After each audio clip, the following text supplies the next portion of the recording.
Welcome to Salon Talks. I am Mary Elizabeth Williams, and this is Paris Hilton. She's an entrepreneur, a television personality, a DJ, a model, an author, an advocate, a survivor, and a mother. She has a new memoir out right now, and it is called, fittingly, Paris Hilton, the Memoir. Hi, Paris. How are you today? I'm doing great. How are you? I'm really well. There's so much to talk about in this book. I loved it so much. It made me laugh. It made me cry. You bounce from the highest highs to the lowest lows. It's an incredible story. And you start very early on in the book by describing what it feels like to be inside of your own ADHD. And you say it's your superpower. Now, ADHD is so often misdiagnosed, underdiagnosed, especially for girls and women. I want you to tell me what your experience was like finally getting that diagnosis and what other people who may be feeling that way, especially girls and women, need to know so that they can recognize it and live with it instead of feeling like it has to be fixed, cured, eradicated. I feel that there's such a stigma behind it, and a lot of people aren't aware of so many good things about it.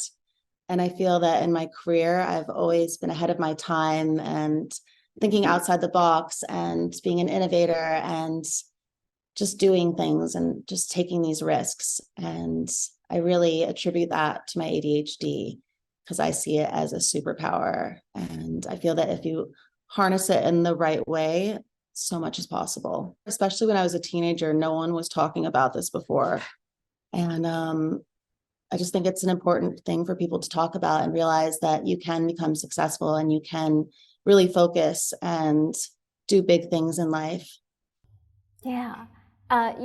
You have had so many interesting things happen just in the past year of your life, this book coming out, but this book is your second big arrival. You, of course, just recently welcomed your son. Congratulations.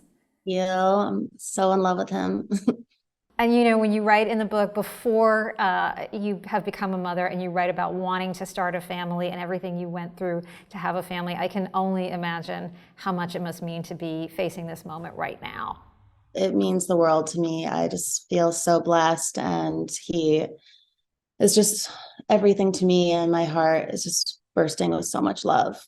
Oh, congratulations. There's nothing like holding your child, especially your first child, in your arms for the first time to just absolutely change your entire place in the world. It changes your identity. It changes every single relationship. You write so much in this book about your family, about the Hilton of all of it, and about your relationship with your parents. I want to know, just in the short time since you have had this little boy in your life, has it changed how you think about your own parents and how they raised you? Definitely. Now that I'm a mom, I just feel so protective of my little boy, and I just want to protect him from this sometimes scary world. So I can completely understand why my parents were very protective of me as a teenager.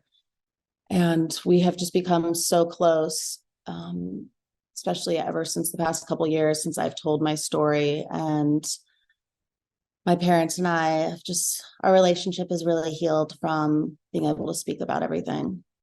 So let's talk a little bit about the everything, Paris. You spent a couple of years in your teenage life in Provo Canyon. It calls itself a school. What would you call it? I would call it a torture place. I don't know how they even can say that they're a school because the way they are so incredibly abusive and just the horrific things that happen inside of there. The people who work there should be nowhere near children. And it's heartbreaking to my family because they had no idea. They thought they were sending me to a normal boarding school because these places have such deceptive marketing and have these brochures and websites with stock photos of children smiling and rainbows and riding horses. And it's the complete opposite once you're in there.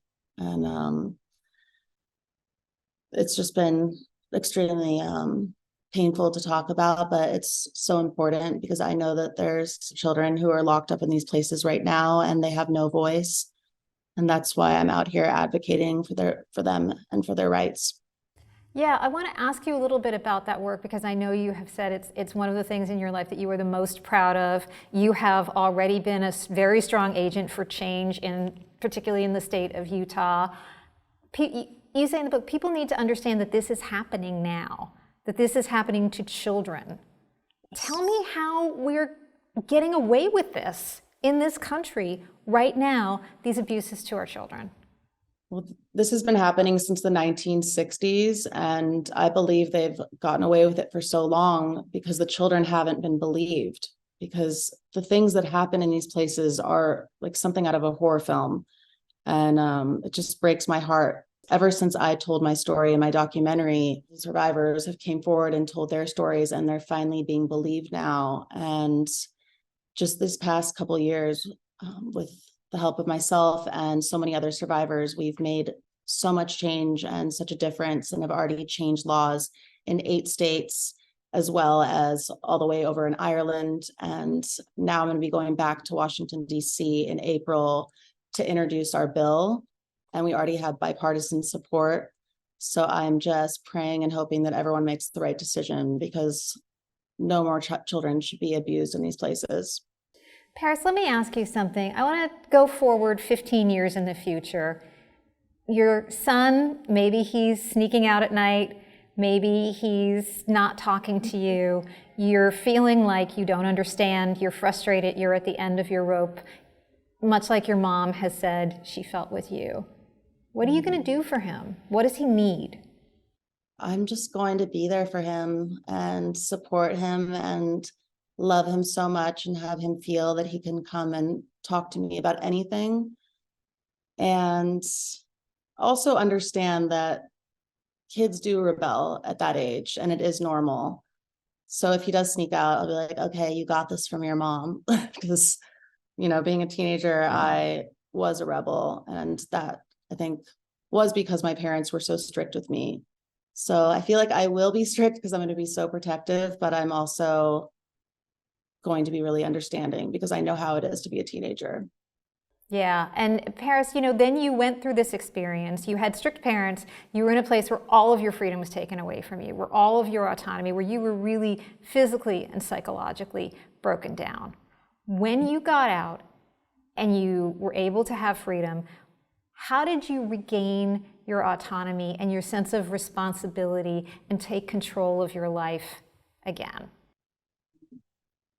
I was just so traumatized from what I experienced and endured that I just locked it out of my memory. And I just made a promise to myself that I'm not going to talk about this with anyone. This is going to be something, this is not part of my story. And I just wanted to act like it didn't happen. And I've spoken to so many other survivors since, and they've done the same thing, because you just want to put that all behind you. And now I find it so empowering to hold these people accountable for what they did to me, because they stole my childhood, and they're continuing to steal the childhood of so many other innocent children. And fighting for change and doing what I'm doing has just been so extremely healing for myself, my family, and people all around the world. So I'm going to continue telling my story. Paris, I want to ask you one more thing today. I recently read Prince Harry's book, Spare. I don't know if you read that, but the similarities in stories about people who are born into privilege, born into wealth, born into fame, and yet endure things that are unimaginable, that all of that fame and privilege does not protect you from trauma, does not protect you from abuse, does not protect you from mental health issues. You've said your family thought that because you were going somewhere that was nice and expensive and had a good reputation that you would be maybe safe. What do you want people to know when they see people living these glamorous lives on social media, or they see an image, what might be behind that and how to treat them? I feel that you should never judge a book by its cover, and that life is not perfect. And on social media, everyone tries to project this perfect fantasy life, but I know from personal experience and from my friends also who are in this industry that that's not always the case, and people go through really hard things. But I think it's amazing now that people are finally talking about mental health and coming forward and telling their stories, and especially people who have a platform I really just commend them for their bravery, because it's a hard thing. But I also think it's so important for people to come through and tell their stories so that other people don't feel so alone. Well, Paris, I want to commend you for your bravery.